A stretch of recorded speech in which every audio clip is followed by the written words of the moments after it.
Hello বন্ধুরা, আসসালামু আলাইকুম। আশা করি সকলে ভালো আছেন। আজ আবার নতুন একটি ভিডিও নিয়ে আপনাদের মধ্যে উপস্থিত হলাম। তো আজ আপনাদের দেখাবো কিভাবে ডিজিটাল ঘড়ির টাইম এলোমেলো হয়ে গেলে কিভাবে সার্ভিস করতে হয়, সেটা আপনাদের দেখাবো। আমার হাতে যে জিনিসটা দেখতে পাচ্ছেন এটা হচ্ছে 3 ভোল্টের একটি ব্যাটারি।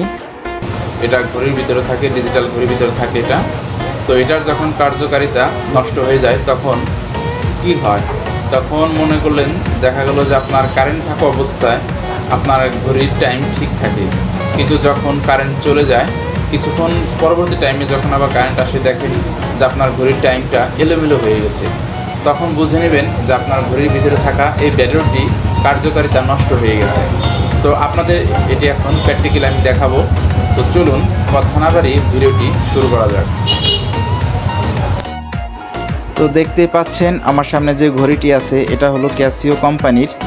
তো চলুন এখন আমরা এটা খুলে ফেলি। তো দেখেন বন্ধুরা, এটা আমি খুলে ফেলছি।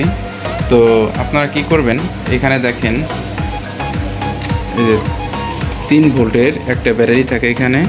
তো এটার মডেল হচ্ছে CR2032।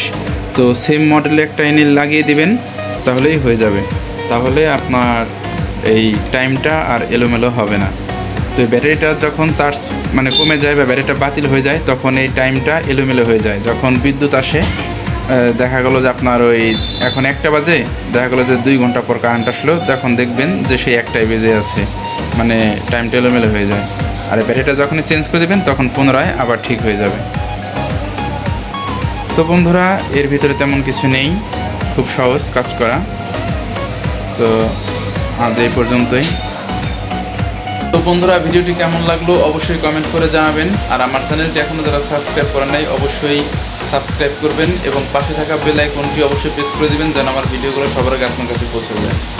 তো বন্ধুরা, পরবর্তী নতুন একটি ভিডিওতে আপনাদের সঙ্গে আবার দেখা হবে ইনশাল্লাহ। ততক্ষণে সবাই ভালো থাকবেন, সুস্থ থাকবেন, আমার জন্য দোয়া করবেন। আসসালামু আলাইকুম।